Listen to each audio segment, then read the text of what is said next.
Oh shit. Yeah, we're live. Yeah. Oh, Yeah. Welcome to the show. We're going to do roll the intro in a second. Been testing out a new bit of kit today, and it was a quick way to start up the stream and get things going. And it worked so efficiently, I was surprised it had worked. I hadn't even got to the point where I saw if the stream was running live before I was just like, oh, actually, here we are, we're online. But yes, today's stream is going to be on, the ethics of charity, if it's ethical to donate, and if there's any things that come up above it. But that's all in a moment, and you'll be joining us on the old SciPhi show.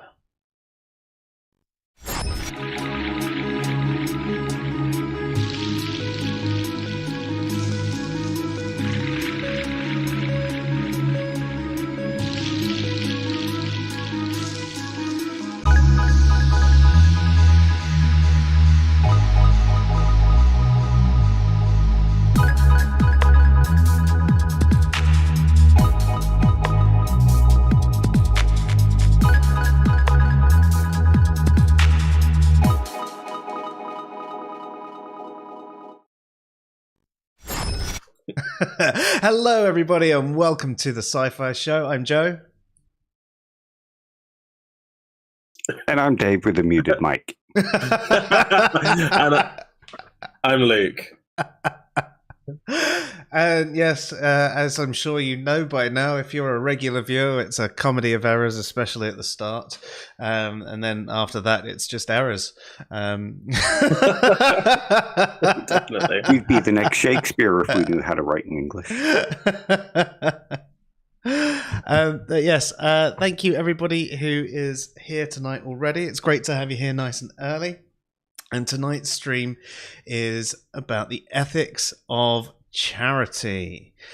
So, Luke, this was a stream that you wanted to do for a while. Yes. What about this topic has piqued your interest? Well, I think charity tends to get kind of a get out of jail free card for a lot of shitty behavior, not just within charities, but also the way that they're utilized manipulatively. So I don't even know if that's a word. And I think that it's important that when we have a system in place that it is criticized to a certain extent to make sure that it is effective and it does the right things and that it's there for the right reasons. And I think that just because charity exists doesn't mean it's necessarily good. And I think we need to be open and honest about that. Right, yeah. And I suppose there's other applications of it as well. I mean, a lot of businesses use charity to get tax breaks. And they're not necessarily donating for the right reasons or necessarily to, as you might point out, like the right charity. They're literally doing... my beer just like when you froths up and it's gone all over a plug. So I'm listening, but yeah, that's Leffe for you. All those Belgian beers. I mean, absolutely lovely, but they've definitely got a lot of head to them. But I really like that.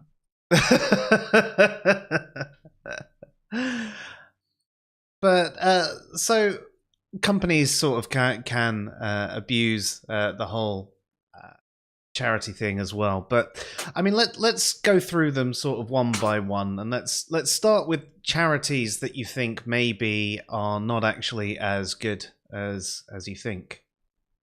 So I think, just for the record, I think it's important that I state that I work for a charitable organisation.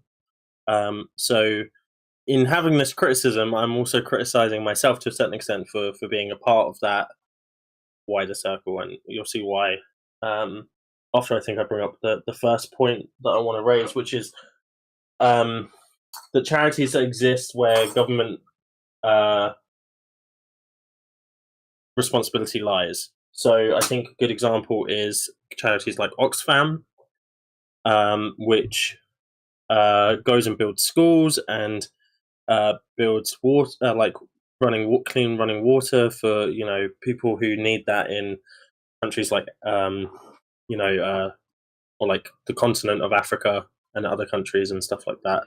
And I think that, I mean, Oxfam has a bunch of different issues with it.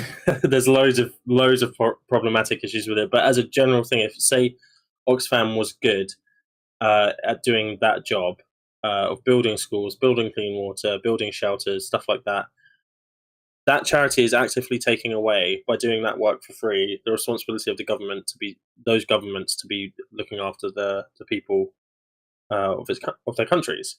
And I think you can say the same thing for a bunch of different charities, like Help for Heroes or any of those charities that help people who like soldiers. Government should do that. The charity I work for works with people with learning disabilities and gives them community support. I believe the government should be doing that. Now, we are funded by the government, but that's vicariously through. We're a private organisation that gets NHS and social and local authority funding, and it's like, why don't they just use their own funding to have that service in place? Same thing goes for private hospitals, although there's kind of a difference there. Some of them are non-for-profits and some of them aren't. So it's just about that kind of like that area where it's like, this should be the government's responsibility, but because these charities are there, they're taking up that space, and they're basically enabling the government to ignore that issue, essentially. Right. So the first issue you're bringing up is actually not necessarily that the charity itself is doing anything wrong. They're just enabling the government or the people that should be stepping up and doing something to pass the buck. Precisely. Oh no, it's happened again. Luke can't drink a beer. It's going everywhere. I'm going to have to. You just got to learn to just down it in one, Luke. Yeah, I know. I'm essentially just doing like what those twister things. Tornadoes. Strawpedos, that's it. Oh man, to be a teenager again. God. Oh my God, it's all over my leg. Wow. This is top quality entertainment tonight. Luke's got a head all over his leg. Nothing but the best for you guys. Well, I'm entertained, even if it's pissing everyone else off.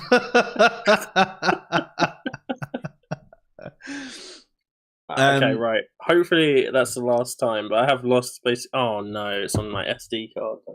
Okay, so let's say that the governments, though, they probably should be doing this sort of thing, right? They should be, but they're not going to. And the thing is the government will either not do something, or someone steps up and does something. Like, there's the two options. Nothing happens, or someone steps up. Is it not better that this charity steps up in the absence of anything being done? No. Would you care to elaborate on that? Yeah, I do. I don't think that nothing would be done. I think that the want is there for those things to exist, and I think the capacity in which they exist is dependent on if someone does step up or not. And I concur. I think that there would be a problem for a while, longer problem, in terms of, at the very start, there'd have to be a big issue, because especially in the UK, we take a lot of crap before we protest or revolt or anything. We're just like, stiff upper lip. Oh, our government's doing what it wants to do. We're not very happy with it, but we'll just allow it. It's kind of a similar approach that we have to weather. It's just like, we complain about it all the time, but we don't actually do anything. We don't actually do. We don't get aircon now. Like, we just complain about it. But I think that there's always a point. There's always a tipping point where you will get enough activists and stuff who will be doing the work to make legislative changes. And I think that is kind of the point. And whereas if you step into that role and you take it on board, then you're then saying, okay, it's okay for you, the government, to ignore this demographic of people or this, thing, and we'll take that burden off of your shoulders, when actually that's not how it should be, And if those charities don't step in, or they don't have the funding to actually help everyone, then what you're left with is a charity that's helping, like, I don't know, 50% of the people that need it, and then the other 50% people get lost. Whereas if there's legislation in place, it's like a right that those individuals then have. So, in some respects, it's putting a Band-Aid over the problem, and exactly, not exactly dealing with things. So there might have been a shorter-term pain and more death, but longer-term benefit with the legislative changes. Yeah, I mean, if we think about things like cancer research, why is the government not funding that cancer research? Why are people having to donate to that? Yeah, agreed. Dave, I mean, what's your take on all this? I think one of the problems with this is not with what Luke's saying, but with the whole charity thing, is people are more and more demanding a decrease in taxes, and people are moving more and more towards this. Well, it's not up to me to fund other people's lifestyles. Charity is something you give voluntarily. So the government kind of cuts back on these because people vote for these things to be removed through the removal of taxes. But I think charities are kind of a good thing, especially when the government's not funding this stuff. I know it's got the negative impact, but if you took those charities away and said, I'm not giving until the government funds these things, well, then nobody gets funded. Nobody gets helped, nobody gets funds. And even if the government is funding as much as possible, we should still be having these charities, because the more money, the better. The more money. Yeah. Sorry, Luke. No, sorry, I actually interrupted you, so I apologize. I think I agree with you, because I think initially I took quite an extreme stance, and that's probably because I'm trying to drive the point home. But I do think that charities are a good stepping stone to governmental involvement. The problem is that the government never takes those burdens on. So Godless Scummer brought up the good point of the food banks. They had an opening ceremony where they had a ribbon, and the local MP went down and cut the ribbon with a giant pair of scissors for a food bank. They were celebrating the opening of a food bank. And this is the thing that especially Tories don't get in that, like, don't seem to be able to get into their head, is that that's not something to celebrate. That means people are going hungry, and the local community needs free food that's donated from other people in order to survive. That's not a good thing. And so I think, whilst we see charities as this kind of thing that's really noble and great and stuff like that, that's where we have an issue, rather than seeing it as a stepping stone to what can the government do to fill this hole so that the charity is no longer needed. I think with the food banks thing, you also have to remember that a lot of the kind of British public voted for this situation by voting for the Tories, who said they were going to cut funding to social security programs, that were going to get everybody off the dole. I mean, look at how harsh they made people going for sick, like people with no legs going, would you be able to walk 10 yards? And because they refused to try, they were cut off and had to appeal. So people kind of voted for the situation, is one way I see it. Yeah, I mean, that's a very terrible but accurate point. Like, it's terrible, not that you made it, the fact that that point is incredibly accurate. There is a lot of selfishness that has gone on, politically speaking. People have voted for things that have made charities even more necessary, and more people actually need them. More and more people are struggling. I mean, I'm sure you've both been feeling the pressures of the increased electric and gas costs, and if you drive a car, or you have someone in your family that drives a car, the increase in the fuel costs. I mean, all of them for us, our gas and electric have doubled in the last year, and the fuel is about an increase of about 80%, and that is awful, and it's obviously making us struggle more and more. And then you think about inflation, and then your wages are not balanced with inflation either. You can almost envisage a time where even people who are employed in fairly decent jobs are going to need charities to help them out, but they won't get the funding because they're going to be at a certain threshold where they're considered too affluent to need any benefit or charity, but actually they're struggling too. Well, so this is another point. We need to think about who funds charities, right? Because there's two options essentially here. Well, no, I guess there's three options essentially here.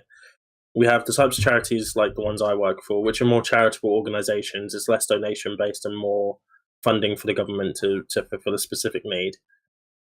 That to me makes no sense because it's still the government funding it. So taxpayer money is still being used in order to fund the services that we provide. So it's no different from them funding it themselves anyway. The second thing potential is for companies to essentially donate loads of money in order to do it, right?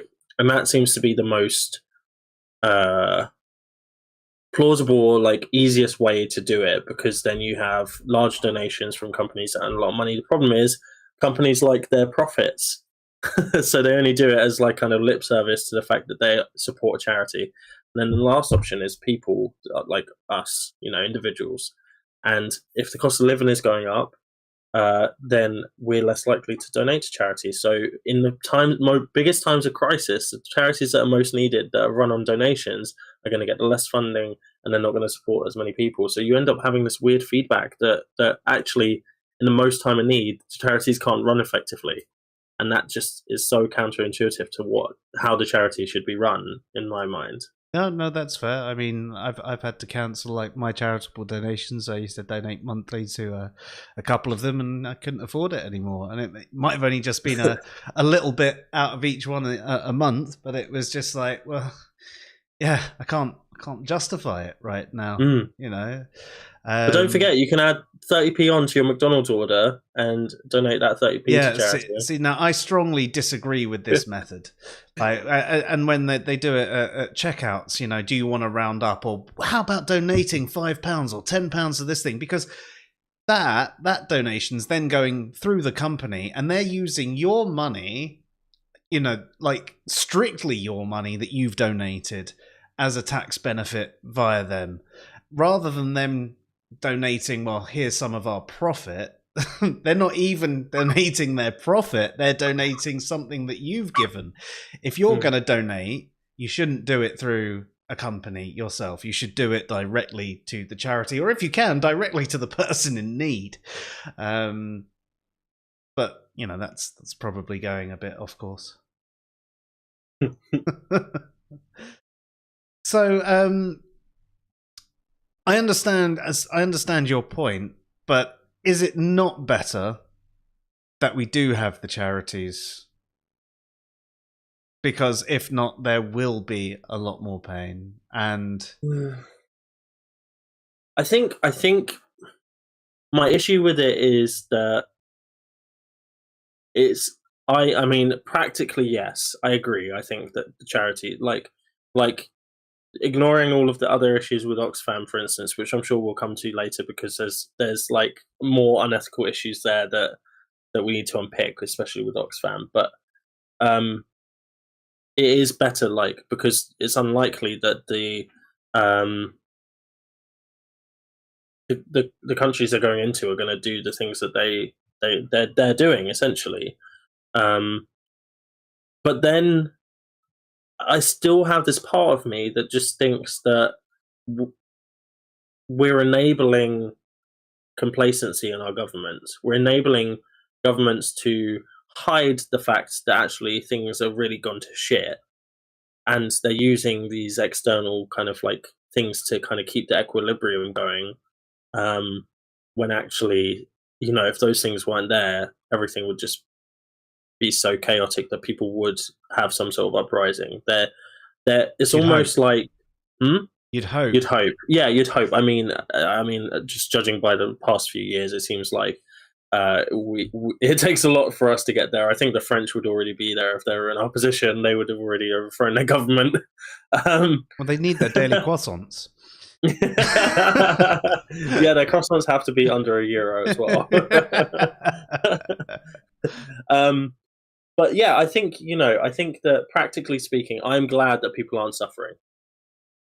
I just wish that it didn't. There wasn't that trade-off. I just wish that it wasn't that trade-off. Yeah. You wish it didn't allow the government to play hide the ball with what's actually wrong with the country. Yeah. No, and I think we'd all agree with that. Nerdy Rodent even says, I agree the government should be doing it. More food banks means the government is failing, for example. And I think we'd all agree with that. I think it's just a case of, if there is the need for food banks, the food banks should come up. But like Luke says, that should be the fact that, why have we got food banks? Right, let's get on the government's case and deal with this so that the food banks aren't needed again, and that can become just a normal food store or some additional housing or whatever it is. But again, we're brought back to this idea that when people see the food banks, they're not seeing that people are struggling. They're seeing, well, those people should go out and get a job then. That kind of attitude going on in this country now. And I think America's got to blame for that a lot. Yeah, absolutely. I think, we've had this weird relationship with America for a long time, just speaking from the UK, where we didn't quite feel a part of Europe, but we kind of really identified with America. We were like, in each other's arms when we went into Iraq, and we were like, yeah, America, great. Lots of their culture has come over and influenced us. And I think that big parts of that are the nationalism.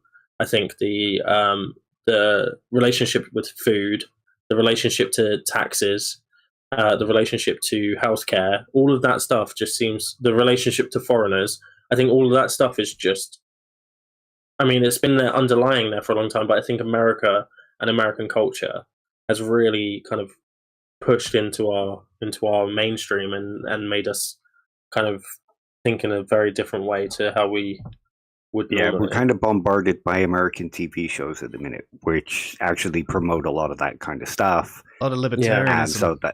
And individualism, yeah, that affects the way people look out at things. Martin says, you don't want the government funding charities. They'll just use it to exert pressure and gain power, or, crude oil. Yeah, well, no, the IMF kind of does something like that. We wouldn't call it charities, though. That's the problem, isn't it? We wouldn't call it. The NHS is not a charity. Now the NHS is accepting donations. Why?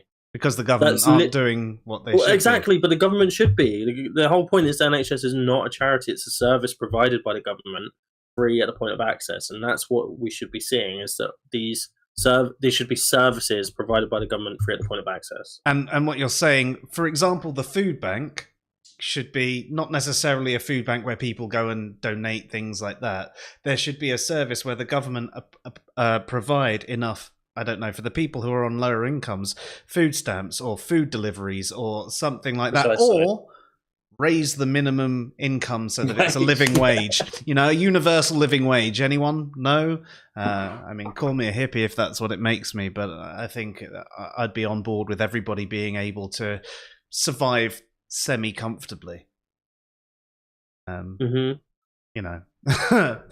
that's just me being too pie in the sky. No, I agree with you entirely. So, unless I'm being too pie in the sky as well. Just another hippie. Look at you. You're a hipster today. Where's your flannel shirt? Somewhere. Wait a sec. No, it's not in here. I'm not leaving.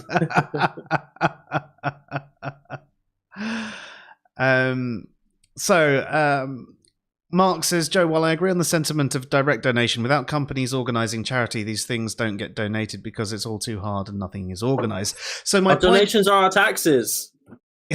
Yeah, there is that. But what I meant about the whole companies is sort of when you donate through. When you're donating through like a supermarket or something like that, or as Luke brought up earlier, when you're at McDonald's, do you want to put 30p to this charity? The problem there is these companies that are not charities are using additional money that you provide as a charitable donation that then gives them a tax break because they've donated X to charity. That is the bigger issue. And yes, I agree certain charities might be needed, but you think about all the charities that have people on the street. Will you sign up with us? Will you sign up with us? Most of them are not volunteers. They're getting a wage. And you have to think about how much of your donation is actually going to where it's needed. So if you can do a direct donation to someone in need, I don't know, you see someone on the street, they look really hungry, and you give them a tenner. Chances are that's probably going to do better than you throwing a tenner into a different charity. And if you have yourself a spare tenner a month and you know that there's some people that need it in some way, and whether it's you go and buy a food parcel or anything like that, that would be better. Yes, it is more effort for you, and maybe, it just wouldn't happen.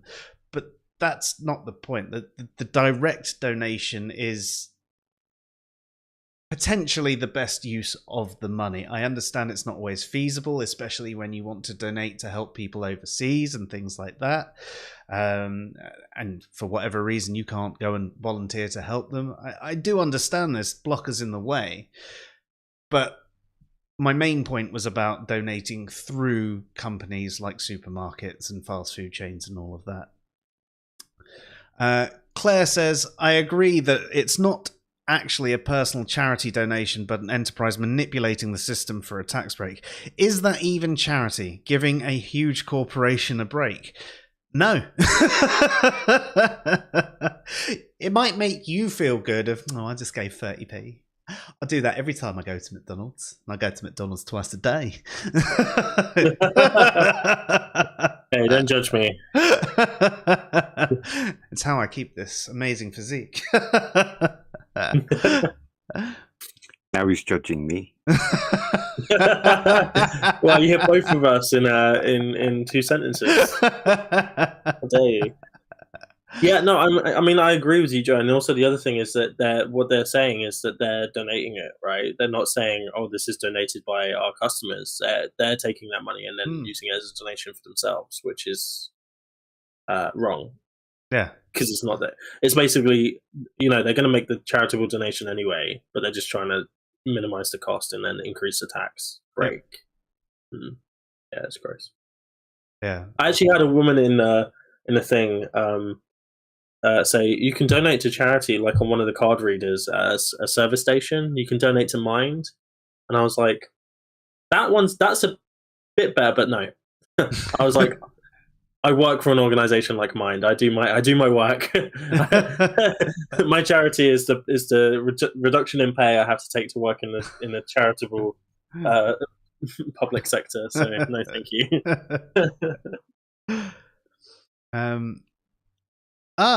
Jeff says, at least one food bank in Britain is showing people how to cook meals and live on just 30p a day because the OICs can't manage their own money responsibly, according to Tory MP Lee Anderson. I mean, that's... Do you know what I hate, right? These people, they do not have a good understanding of money whatsoever. They don't understand money. There was a TV show that put only conservative MPs, because it's only conservative MPs that say shit like this. They put conservative MPs into working class conditions for 1 week, and all of them were shocked at how little you could buy on £10. They were shocked, and they were just like, I did not realize this is only as far as £10. They have no clue. They don't know. What they do is they go into a shop. They don't even ask how much it costs, and they just tap their card. They don't even tap their card. Did you see Rishi Sunak tapping a fucking card? He gets someone else. He gets someone else to go out and do the shopping for him.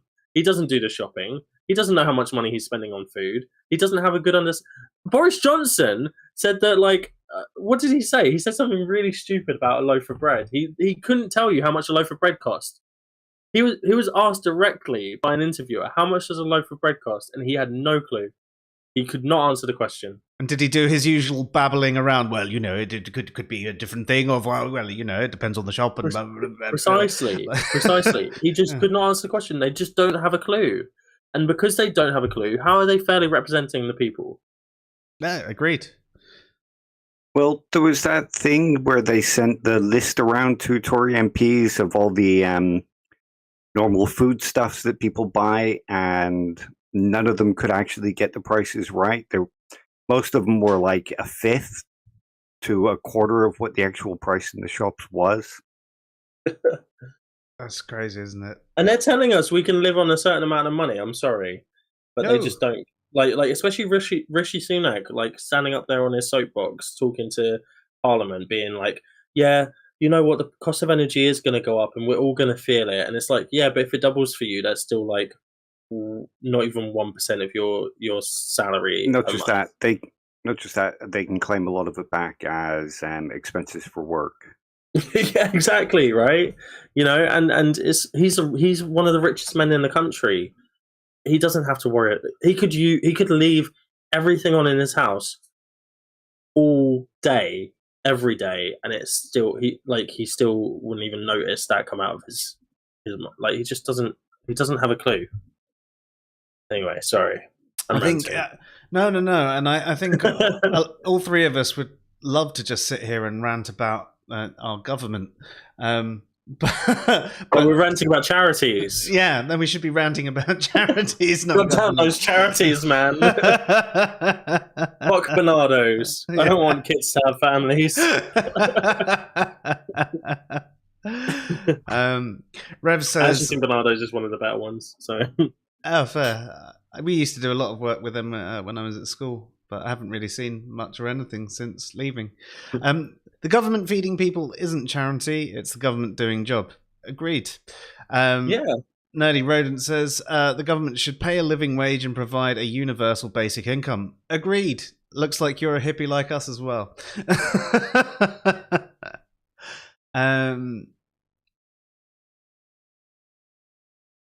Oh, Dave, comment from you. You remember the MP who said families should have no problem living on 70 quid a week and then spent 90 quid on a lunch. Yeah. And when they looked at his food bill for the previous week, there was a lot of 120 quid on a breakfast and that kind of thing. 120 quid on a breakfast? How many eggs must that man eat? No, it's a few fish eggs. That's what it is. Yes. With gold dust sprinkled over them. Yeah. Why? Because I can.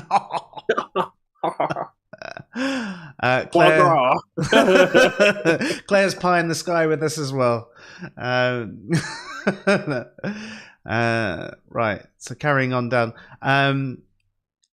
Martin says, I didn't mean to imply the NHS as a charity. I thought we were also referring to developmental aid style charity. No, I don't think you were implying that the NHS was a charity, Martin. It was just one of those things, what Luke was saying was these should be services that the government provide rather than it be set up as a charity. And the government are doing so poorly at the service they provide with the NHS that they're only surviving through people making charitable donations. And because they're making charitable donations, the government are taking their foot off more and more and more because they're having to do less and less. And yeah.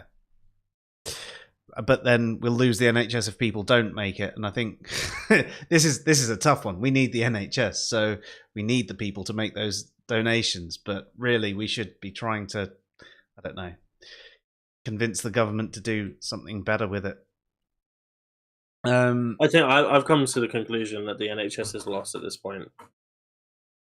Yeah. Just having worked in it and seeing some of the things, so I worked at NHS mental health hospital, and we were struck by that 2-for-1 deal. I don't know if you guys know about the 2-for-1 deal that they were doing. Oh man. So in order to get any funding, there was a period of time, I can't remember the name of the paper, in order to get any funding at all,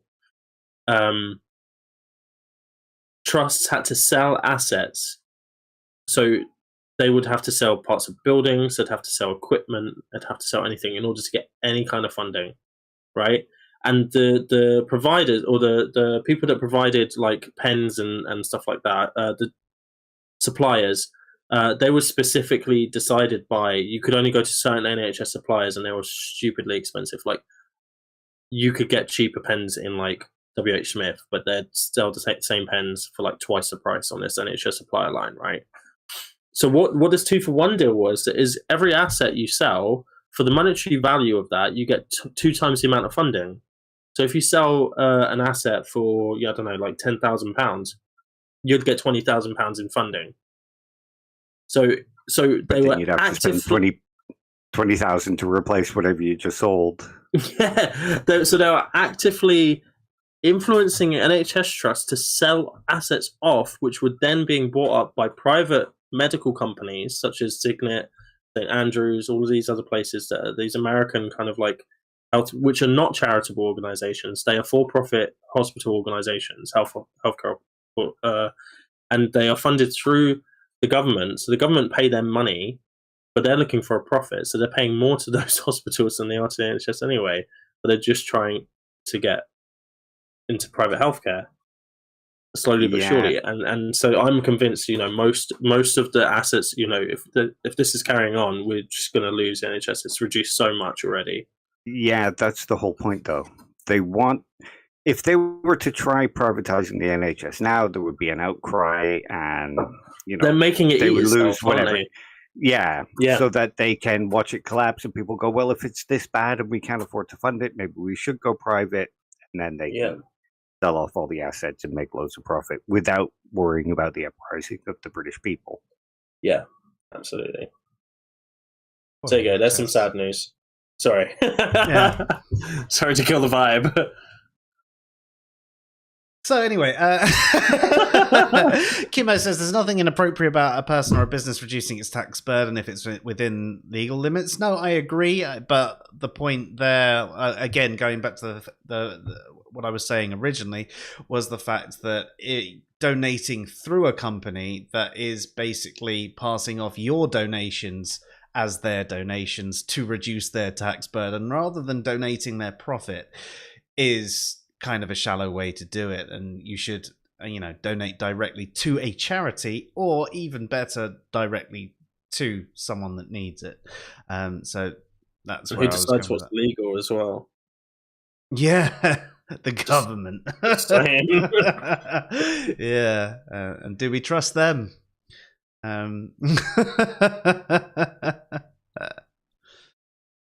Nerdy Rodent says infrastructure, healthcare, basic income, nationalized services such as water and electric, all government stuff. Definitely. Agree. And that's not socialism. That's not socialism. This is everything America says is socialism. They're like, oh, nationalized healthcare. Oh, that's the commies. It's like, no, it's a basic government. Like, that's what it should be doing. Like, what the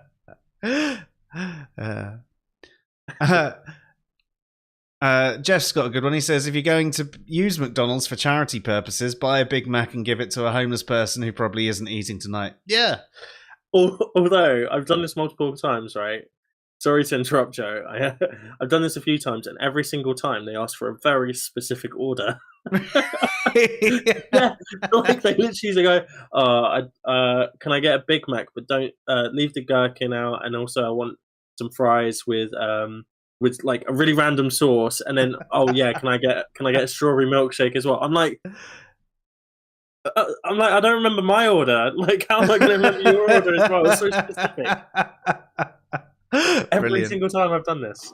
I know what they're like, I guess.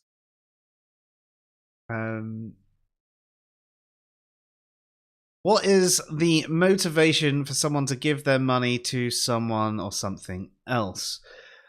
I think that can differ from person to person and business to business. I think some people want to help others out. Others see things like, benefits to them. It might make them look good to other people. It might give them tax breaks. There's plenty of different motivations, and it's hard to say necessarily what it is. But you can imagine with corporations, they donate because it gives them a tax break. And if they're donating via the fact that they're taking extra donations from you, they're not even donating their money. What other reasons can you think of donating? It's a moral obligation for any rational person. Just ask Peter Singer. As long as it's within an acceptable limit and you're not going to damage yourself. I mean, unless you go extreme Peter Singer, as we did on our Peter Singer stream a little while ago.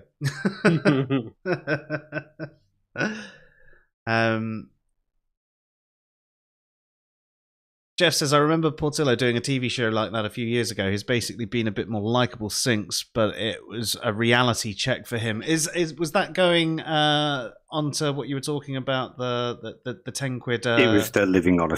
Yeah. I think that's it. I think that's the...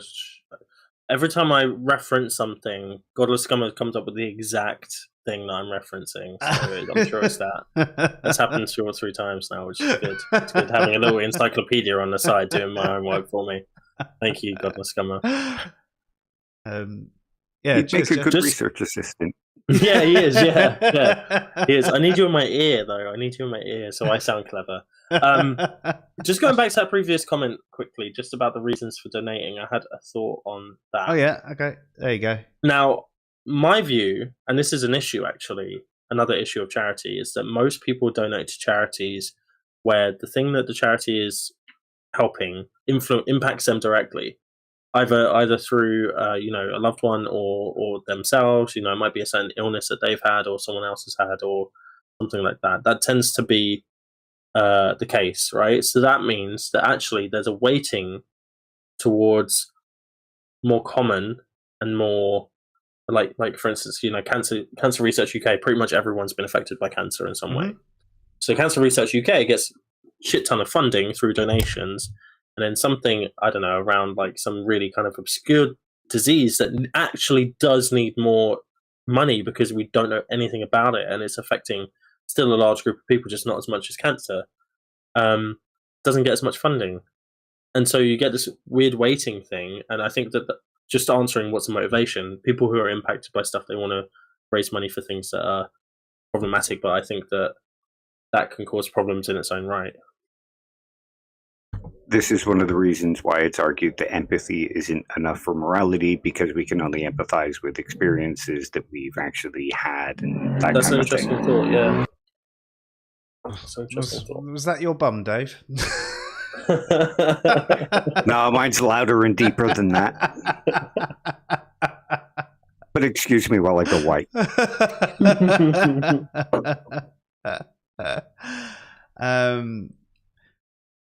Dave, actually, you bring up a good point here. There's no value brands for celiacs. Actually, there's no value brands for anyone who has a specific dietary requirement, or people. The government used to give us free food, but really? No longer does.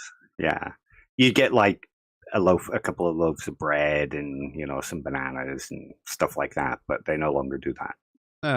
So yeah, that's because they're all eugenicists and they don't want celiac's genes being passed down.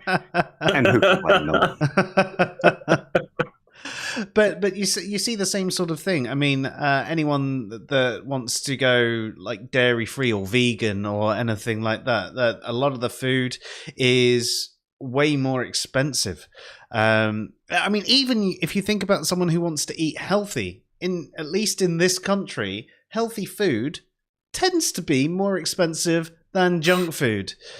And would it not make sense to perhaps subsidize, tax the junk food and subsidize the more healthy food? Especially if you actually care about, like, they keep posting these, like, they keep running NHS campaigns about obesity, right? Now, it is an issue, and I think that we do need to think about that. But how do we stop people from smoking more? we taxed the fuck out of cigarettes. We taxed them to fuck. We made them so expensive that it's almost unreasonable for most people to buy them, right? Yep. And that worked. Well, yeah. I mean, Dave, of course, but I mean, vape. That's going to happen with vaping as well. I swear. I think that's going to happen with vaping as well. But then I'll become a stick-up kid. but food, I don't know why. The financial incentive make healthy food cheaper, make junk food more expensive, and then those companies won't be selling as much junk food because it will be more expensive to sell. Less people will buy it. The demand will be for more healthy food, and then you'll just end up with more healthy food. Like, God. Because that works so well for the sugar tax. That's true. That is true. The sugar tax says, well, no, because the companies got around the sugar tax by being like ridiculous. Like, so like, you know how like full on solid bars of chocolate are really expensive now, but then like they mix in like caramel or Oreos or something like that, which then makes the bar cheaper, and then they just sell those, and everyone loves them. I was just thinking of like Coke and Pepsi and that kind of stuff. Sales are still well up at that, even though the price has gone up. Well, maybe some addictions are just too strong. Yeah, I think it would be a bit of a different case with if it was all food as well. If it's just one item, you probably, and it's not. I mean, I know it's an annoying increase, but it's not like a massive increase on that. If you generally live off of junk food and your entire shop suddenly doubled, you'd be like, "Ooh, maybe I should get some, vegetables in this." Well, do you know the more effective route that would work is taxing the companies themselves? Yeah, but could you imagine any government doing that? This is a problem with capitalism, is we're just like, the government just don't want to threaten any companies whatsoever. But if you did it, you'll see a difference. Yeah. As Mark says, this reeks of the problem about setting reasonable practice and then getting it passed in government. Yeah.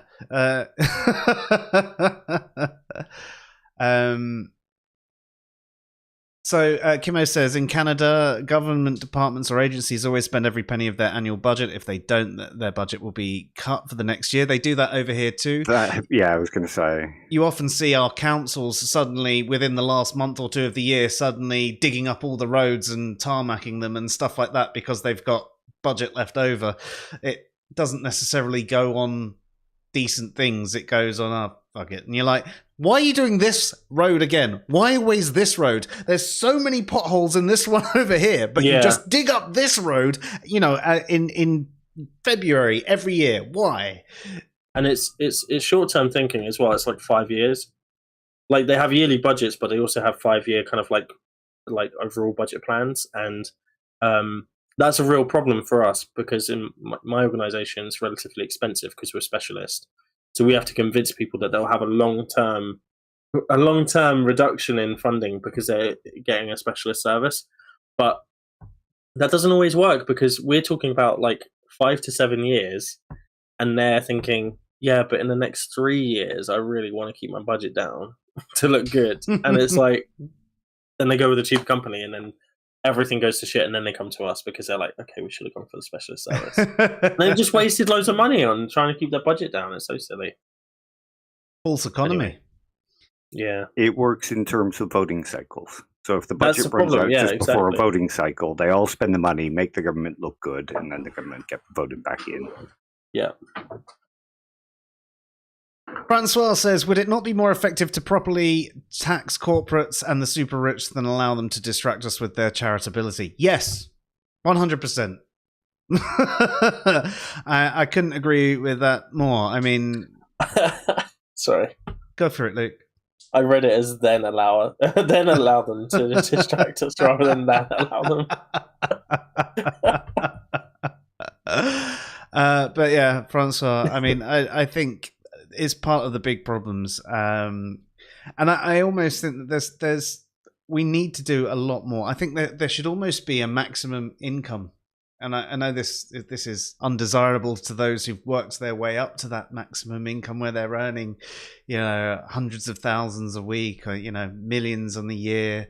They're absolute billionaires, but they've got so much money that they're never going to spend, and that could be used so much more effectively elsewhere.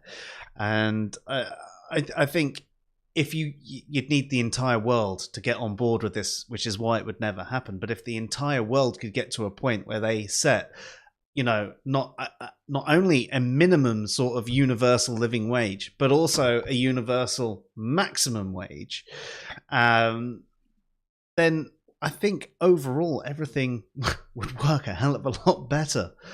But yeah, or raw communism, no money, villages. or let's just put a load of money into technology and get to the Star Trek years sooner rather than later. Yeah, but the problem is the nuclear the war for that. Yeah. Well, that's around the corner. It's around the corner. Yeah. This is the thing, though. Capitalism is going to kill itself. It's not sustainable. It's going to kill itself at some point because there's going to be a point where it's just like people are so rich that it just means nothing, and then people. It'll be a bit like Timeless, that movie with Justin Timberlake, which for the first In Time 2/3 In Time, that's it. Timeless is the other one. In Time. For the first 2/3, it's like a really good analogy for like capitalism, and then the last third is just really bad Robin Hood shit. Robin Hood. You can tell I'm tired. Robin Hood shit. Anyway, you know what I'm trying to say. Yeah, you can't have infinite exponential growth in a finite kind of system. No. Because as soon as somebody reaches a point where they have that much money, the value of that smallest currency is just nothing at that point. Because they have to be able to spend that money on something. And if they can't spend it, then it's worthless, essentially. I don't know. You know what I mean? Thank you for helping. Kimmo says, does enriching someone else's life necessitate impoverishing your own? No, I don't think it should. I think that there's a certain balance that you should strike, and I think it's a shame because generally it is those who are not so well-to-do that will have a bit more care for those who are even worse off than them, because they understand the struggles that others are going through, because they at least experience some of those struggles. And the people that have never really struggled or have been lucky enough to get that lucky break and, no longer struggle, don't have as much empathy for other people. And therefore, a lot of the charitable donations and things like that come from people who probably can't afford it anywhere near as well as those that ought to be giving a lot more than they do. Yeah. This is what I always say when I'm talking about charity to people: is if you want those people to go around and ask for 10p for a bus, or they need to get a bus somewhere, or they need to get a train somewhere or something, and they go around to say, "Do you have a pound, 10p, whatever?" Now, if we think about that, if you're in that situation, would it be more effective for you to go around to all the other people who are begging for money and take the coins out of their hats and their cups and stuff? Oh, Dave's gone. Sorry, I insulted Dave with my story. Or would it be better to go to someone who's in a suit, who has a suitcase, who looks like they've just come from a really good job, who has like a thick wallet, and ask them for the money? It would be better to go to, because the impact on that person is going to be less than the impact on all those people you're stealing pennies from or taking pennies from. Agreed. If I ask a tenner from someone who has like £100,000, it's going to be nothing compared to asking for a tenner compared to someone who only has £100. Yeah, I mean, there's even it came up in our 10 questions for theists, where we asked them what their favorite story or verse was, and there was the story of the coin, and it's about this woman who doesn't have much money, but she donates one coin, And it was said to her that that 1 coin is worth more than, say, the 10 coins these other people donate, because that 1 coin was so much more valuable to her than, the people who were just like, oh yeah, I have 10 coins, and that they had thousands to their name. And this is sort of what happens, like that. Those people that may have donated 10 coins generally don't donate anything. That person with the fat wallet generally wouldn't even be like, oh no, get away from me. Where but yeah. Anyway, Rev says, one practice I don't like here in the US, retailers will ask you if you want to round up your total for charity. In essence, they get a free tax break. Seems rather greasy. That's exactly what we were talking about earlier, Rev, where it happens at like auto checkouts and things like that we have in Tesco's or McDonald's or anything like that. They always want to round up your funds, or ask if you want to donate extra as well. Do you want to round up today, or you could donate this much, or this much? And you're like, donate your own money, right? You're a big corporation. Like, don't try and tax asking peasants for pennies. Yeah. Yeah, that's what they're doing. So they're begging on behalf of beggars. Why is that? This is the thing though, isn't it? Have you heard of chugging? You know what chugging is? No. Charity mugging. You know those people in the street right, that stand there and then they go, oh, can I just have 2 minutes of your time? Yes, I work for a charity and we're just doing a questionnaire. And then they'll go through the questionnaire and then they'll be like, suddenly out of the blue, they'll be like, so how much are you willing to donate a month? And it's like, what? How much are you able to? And then they kind of lure you in, and that's essentially what these companies are doing as well, just I think in a more nefarious way. Yeah. Mark says, thinking of bums, I installed a bidet in my toilet yesterday. Best thing ever. Now, in the current water crisis, possibly not the best thing, but I would agree that I've never understood why people would just use toilet paper. It's not enough. I mean, imagine, right? If you got shit on your hand, would you just wipe a bit of paper on it and go, "Oh, I'm clean now"? No. So why'd you do that to your bum, right? You should at least get the wet wipes. Just wipe it on paper. I just used the wall. So you're the one. Wiping? Wiping? What's that? Yeah. You just wait for it to go crusty and fall out. It's why people don't stop me in the street to ask me for charity money. I just have 2 minutes. Oh, no. Get away. In Canada, since 2013, when we got rid of the penny, every purchase gets rounded up or down to the nearest 5-cent increment. Nobody's bitched about it. Well, that's because it seems like it's balanced. It's going up or down. And also, I don't think that's related to charity, is it? It's not like if it gets raised up, it's going to go to a donation or whatever. Yeah. And then give a tax break to the company. That's the issue. Yeah. I wouldn't complain if they just rounded my purchase up by 5p or whatever. I wouldn't be fussed. Yeah.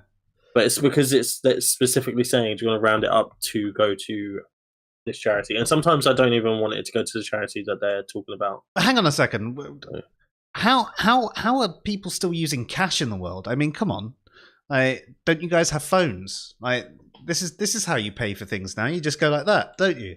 Who uses cash? Come on. This isn't the past. Yeah, that doesn't work with your drug dealer. Yeah, of course it does. You've got that PayPal friend pay thing. We should get rid of pennies, though. That's a bit rude to women called Penny. Actually, speaking of pennies, whilst Joe's away, I'm gonna say how smelly he is. Very smelly. I thought he was gonna go pee. To be honest, when he said speaking of pennies. Yeah, you go spend a penny. Yeah.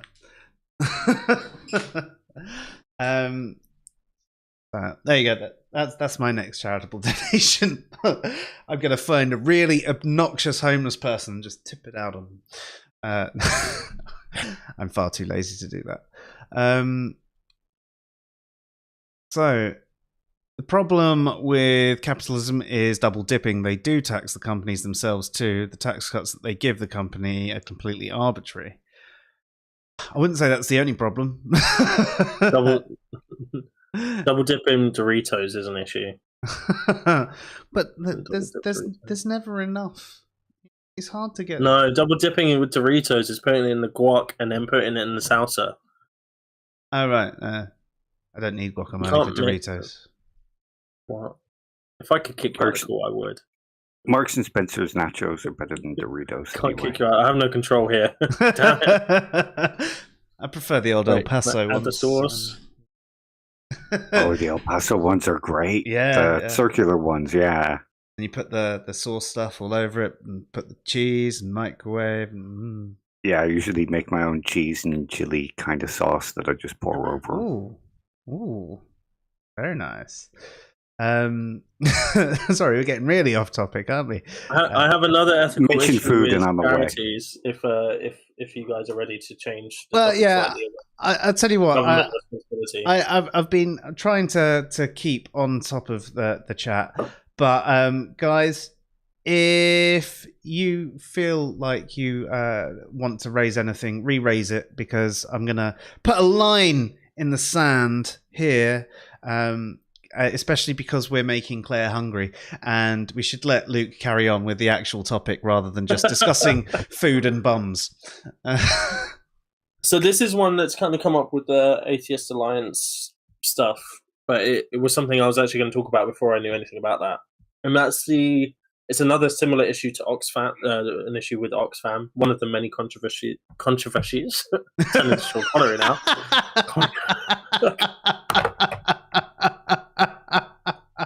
I can't do it today, guys. I can't do it. It's too much. Help. Someone help.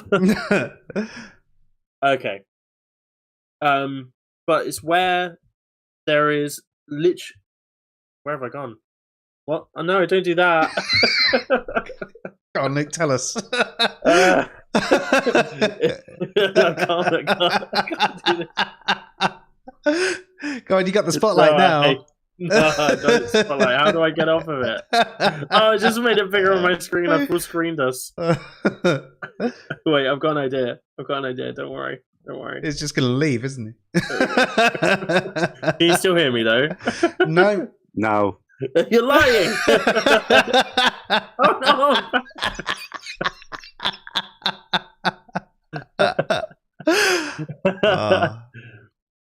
Come on, come back in. No, I'm still big. Put it back to what it was. Come on, don't do me dirty. I don't even know what we were talking. I was talking about something and then said something Sean Connery-ish. Atheist Alliance International. Oh yes, and it was like the problem with Oxfam in a way. Yeah, well, so it is essentially they will act in non-ethical ways. So, for instance, they may spend money on things that they definitely shouldn't be spending money on. They may, in Oxfam's case, I think they did something around funding child slavery by giving money to certain groups that were then funding child slaves, or stuff like that. And then people excuse that behavior because at least they do good things as well. So they build schools, though. They run these programs, and they do all that stuff. They do that good stuff, but they're also running relatively unethical things at a time. The reason it links to Atheist Alliance International is because in the interview that happened the other day, where there was an interview between two people who used to be there, and one person was essentially saying it's gotten really anti-democratic now. All the bylaws have changed, and it's wrong, and people are unelected, and they're running the company. And then the other person was saying, "Yeah, but look at the stuff we've done in the last 12 months. We've managed to do this piece, and this piece will work, and this piece will work. It's all really good." And it's like, yeah, but that doesn't mean that this thing isn't unethical, and you shouldn't address it. So, yeah, and as Nerdy Rodent says, one of the things that was also said was, we prefer benevolent dictators because, or I prefer the idea of a benevolent dictator than a democracy. which was shocking. But anyway, that's a whole different thing. But it's that idea that, you know, charities get away with a lot of shit that a normal organization wouldn't, because they're charities, and people use the good things that they do as a, like, kind of an excuse for them to continue to exist in the way that they do. Yeah, I mean, there's a couple of things that we could really say about this here as well, aren't there? There's the fact that people should be researching, if they're going to donate to a charity, they should be researching the things that a charity does and actually find out if there are any of these negative things. And if we actually look into a charity and find out actually there is all this bad stuff going on, we should at least not donate to them and perhaps try and raise awareness with other people. I think the thing is, most people who want to donate and want to help out, they don't want to go that extra step. They just want to go, look, I've got a bit of extra money and I feel like doing something good. I'll give a charity, and this particular one is a cause that I care about for whatever reason, and I can see that they do these good things, and there you go. So you almost need the people who are willing to go that extra mile and do the research, to go that extra mile and do the promotion of the negative thing, to raise the awareness and actually try and say, look, they do this, this, and this, but these are all the bad things. This charity does most of the things that you care about and doesn't have the negative things, or has less negative things. If the thing you care about is this one would be a better one to go for, at least for now, but we still need to try and address these issues over here as well. Absolutely. And I think, like, a good example of this is, or a good example of where people really didn't look into anything, was Coney 2012. I don't know if you guys remember Coney 2012. Yeah. My mate bought the pack, he bought all the stickers, he bought everything, the booklet, all of it. He really bought into it. So Coney 2012 was a campaign by an evangelical. 4chan needed money, so they ran a bunch of campaigns. Was it 4chan that ran that? It wasn't 4chan, was it? No, but they spread a lot of it. Oh, okay. So there was an evangelical Christian guy in America that started a campaign against Coney, who was like this West African. I can't remember the country he was in. I think it might have been Nigeria. I'm not going to say. I don't know. But he was he's a West African, like, warlord, essentially, that was recruiting children, and essentially they were trying to find him and expose him, and they wanted everyone to name him. And so they put this thing, is like a paint the night type thing, where people would get stickers and then they'd go out and they'd put the stickers up everywhere so that people would become aware of Coney, General Coney. And then what transpired was that just before the night that it was due to happen, so loads of people had bought stickers and stuff like that, but all this information, and they had a really beautiful advert. Like, the advert was amazing and really powerful, and like you immediately just went to click on it. But information transpired shortly before the night happened that became popular, where Coney wasn't even in the country. They knew where Coney was. He wasn't even in the country that they said he was in. He'd already been he was being tracked by the country that he was in at the time, and there was no reason to do this, essentially, because it was all underhand by the African governments. They were all kind of communicating and knew where he was and stuff. What he was doing was what they said, but it was kind of subsiding because he was being found out. And this Christian guy who just basically just made the story up, kind of based on truth, like almost like based on true events kind of thing. And just it didn't happen. And then shortly after the night happened, no one put stickers out. So no one did it in the end, even though they'd bought all this money. And then shortly after that, he was found to... this is the funniest bit. He was found in a playground like 2 days after the event, like naked, and like masturbating or something like that. And he'd gotten drunk or something like that. And then he got arrested, and like, oh, it just fell apart massively. And there's some really good YouTube documentaries on the Coney 2012 and how it all transpired, and it's hilarious. And he had some other failed campaigns before that were more related to like evangelism and stuff like that. Yeah. Oh my god, it's just an absolute hot mess. But I always remind my mate that he bought the stickers. He was bald. Claire says, AAI, what a mess that's turning out to be. The way they responded is only contributing to the problem, to be honest. Well, they're so inconsistent in their responses. They're saying that they were democratically elected, and then like this other guy on this thing is saying, we knew we weren't democratically elected, but we needed to put special measures in place. So there's just no consistency. Just in case the feminists took over. Yeah, he didn't say it in that thing, but that's what transpired, wasn't it? Yeah. Just in case the feminists took over or the woke people. That's the whole point of democracy, though, right? Yeah.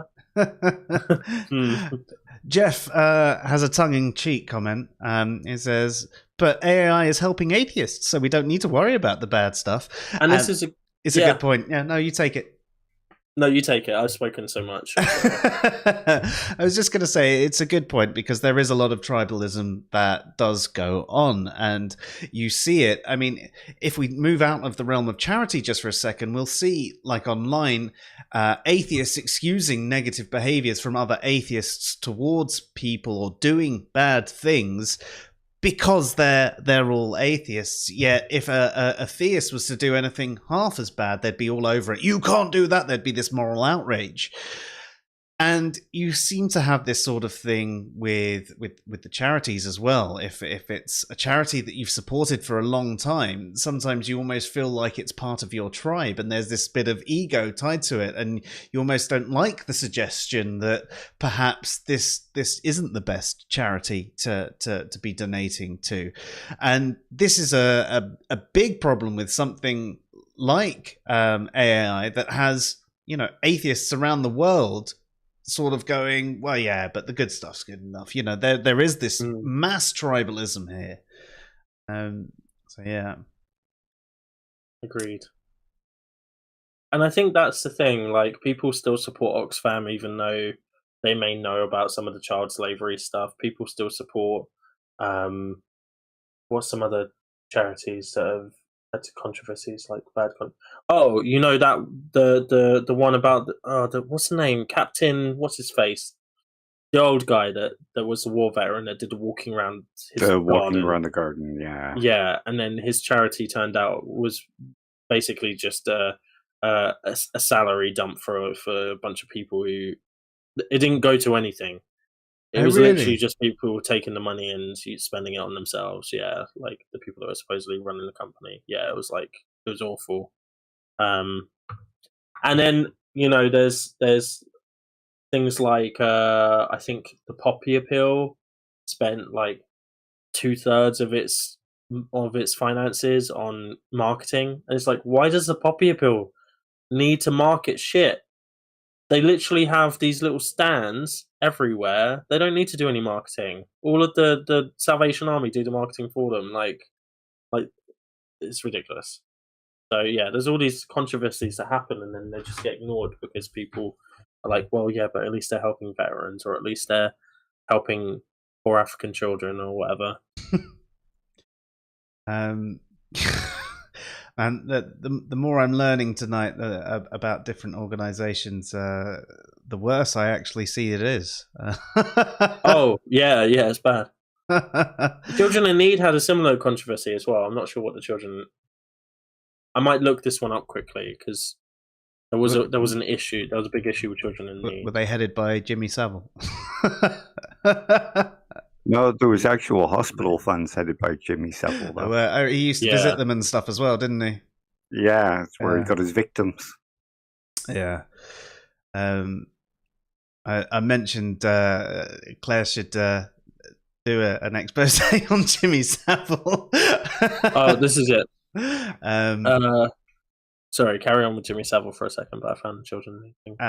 No, I'd be interesting to see what someone from out of the country makes of the mess that was the wish bearer. I honestly,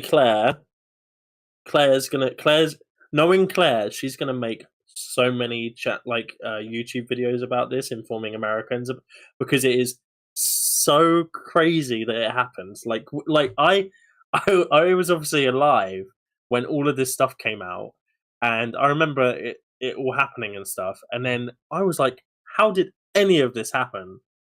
And so for an American, I think looking at it, they're going to be like, what? What I happened wrote there? into him when I was a kid. I wrote in. Yeah, I wanted plenty him of to people fix my wish for me, you know? Yeah, yeah. And Johnny Rotten told people all about him in 1979 or 1981, and then he got banned from the BBC for mentioning it. Yeah. Do you know what the best documentary I've seen on it is Louis Theroux's second documentary, where he reflects on his first documentary with him, and he goes, "There was all the signs there." He literally looks at the old footage and he's like, "I don't know why I didn't see it," and all the signs are there, and it's like really reflective and interesting to see someone who would have called it out. Like now, like Louis Theroux calls out everything. He'll happily just throw it out there, but he didn't at that point, and it's like, why? What was it about Jimmy Savile that pulled the wool over people's eyes? He had dirt on everybody. Yeah, 100%, 100%. And so the children in need thing is that they held £90 million in bank accounts and investment portfolios. Sorry, say again? Children in Need held £90 million from the donations in bank accounts and investment portfolios. Wow. That was in Blimey. 2014. Yeah. And how long had that been going on for? Like, wow. Blimey. Sorry, just laughing at the chat. People telling. See, I can't talk now. It's infectious. You've infected me with your anti-wordsing. Good. Right, now make yourself full screen. See how you like it. No. I refuse. I refuse to be. No, I didn't. That's right. It could be Dave now.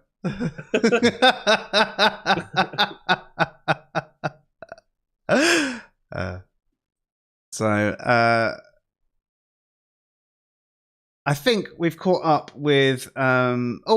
Lone Wolf's got one as well. Let's not forget how Mother Teresa would fundraise for the Catholic Church, and none of the money would ever go to the death houses she ran as hospices in India. Again, another good example. Yeah, often thought of a saint, but I think many people would agree that she wasn't.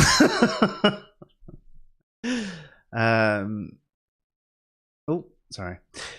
Luke, okay, so yeah, we've discussed a lot of problems with charities, problems within charitable organizations, problems with the way companies abuse charity, the fact that there are a lot of problems with charity essentially being a band-aid where the government should be doing more. Is there anything else that you think we need to bring up tonight about the ethics of charity? I think the final thing I'll bring up, and this is kind of similar but not the same thing as what we just brought up about the bad behavior, but it is purely people, because charities are essentially public sector organizations, right? So they're public sector, but they're private. Mm-hmm. Does that make sense? Mm-hmm. No, they're private sector. I don't know. Anyway, whatever. They're organizations, they're companies, right? Now, there are charities. So charities are not for profit, but that doesn't mean people don't make money.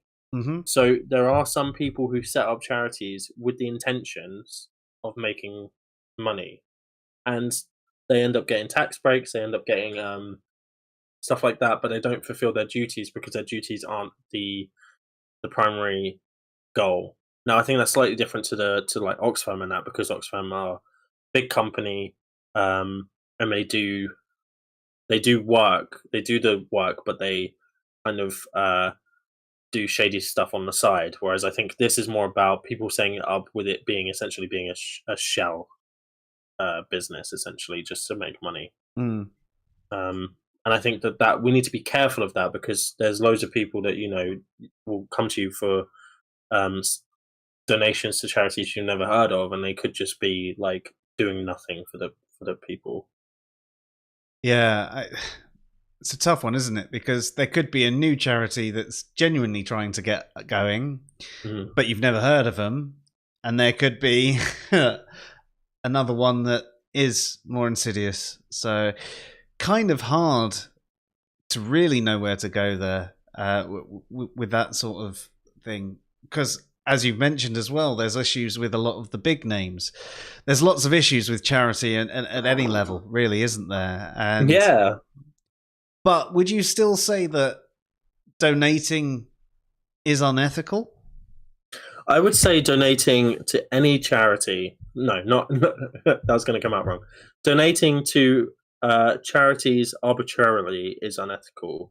I think if you do due diligence, if you ensure you understand the finances, what the charity is spending, that I'm gonna go with it. I'm gonna go with it. No. Thank you, Joe.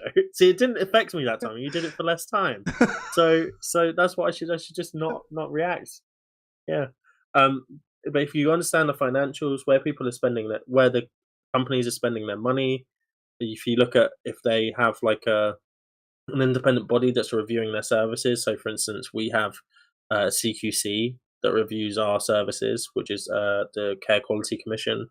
For schools, it's like Ofsted, that kind of thing. If you have that, then you can look at the ratings on there.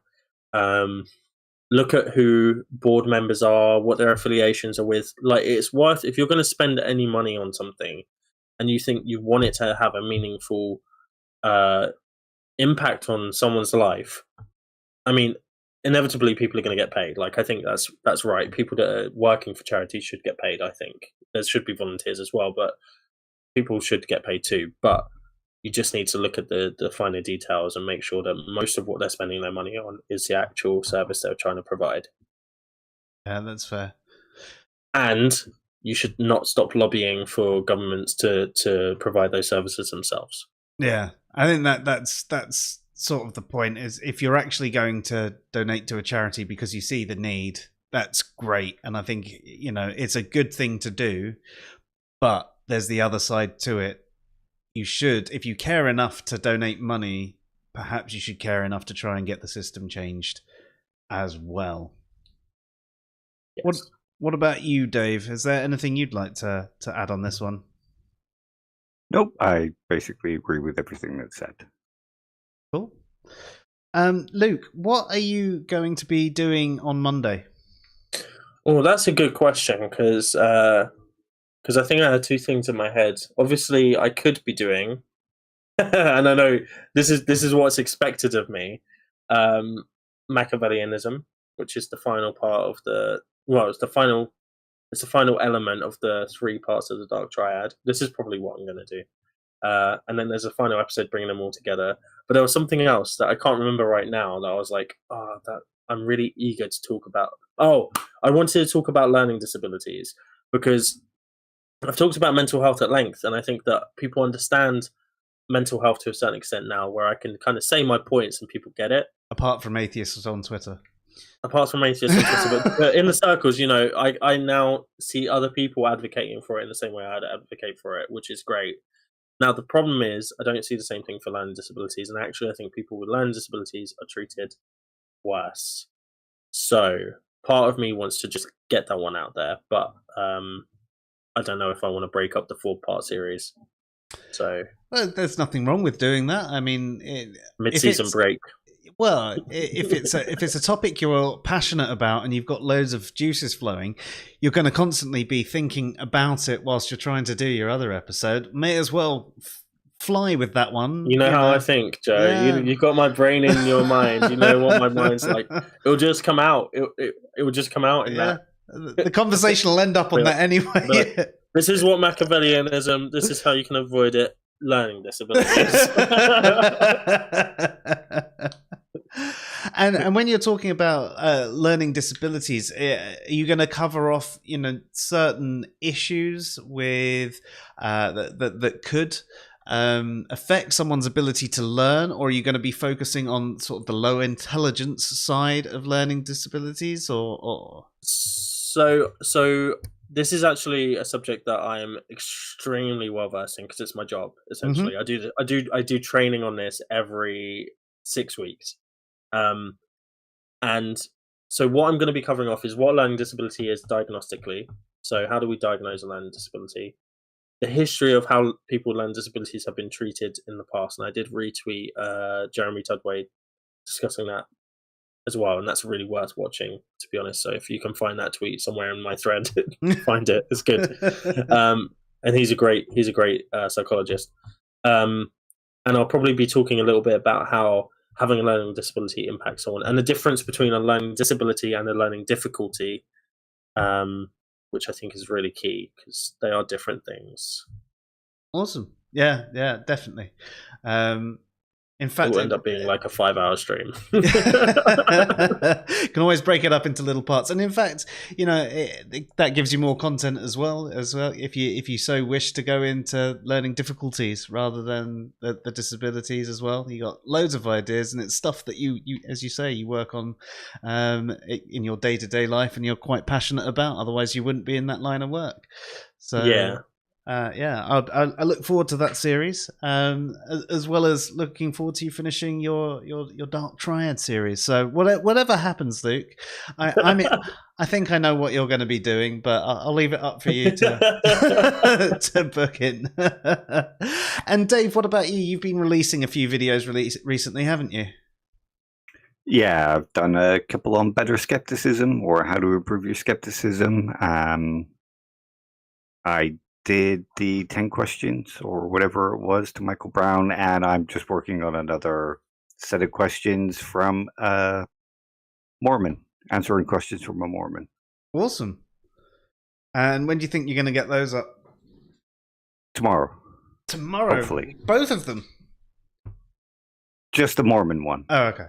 And then I'll try and get another better skepticism out over the weekend. Awesome. Well, I look forward to those. Have you guys got anything else you wanted to cover off before the end of the night? Just this. This is what I was going to say. Yeah. Yes,